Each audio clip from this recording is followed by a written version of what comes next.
রাস্তা দিয়ে হেঁটে যাচ্ছেন রাখাল, তার পিছে পিছে আসছে শুকুরের দল। এভাবে হেঁটে হেঁটেই জেলার পর জেলায় ঘুরে বেড়ান রাখালেরা।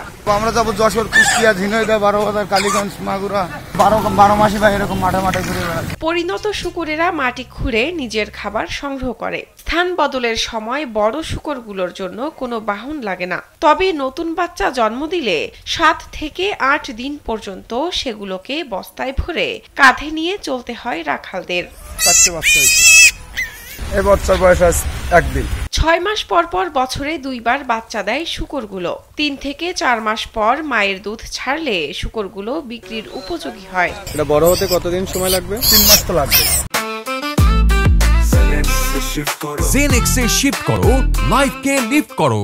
বিক্রি করে ভালো দামও পাওয়া যায় বলে জানান রাখালেরা। আমরা মন বিক্রি করি 28,000 টাকা, 30,000 টাকা, আর খুচরো মনে করেন হাতে কাটে বিক্রি করলে মনে করেন 700 টাকা, 800 টাকা কেজি বিক্রি করি।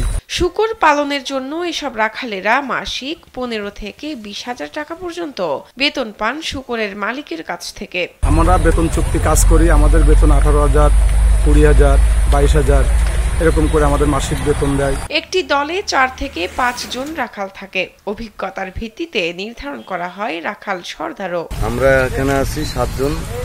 আমাদের ডুমুরিয়া থানা, মহাজন, রমেশ কর্মচারী আছি। মাদারীপুর, গোপালগঞ্জ, খুলনা, যশোর, মাগুরা, ঝিনাইদহ ঘুরতে ঘুরতে বিক্রির উপযুক্ত হবে রাখালের শুকরগুলো।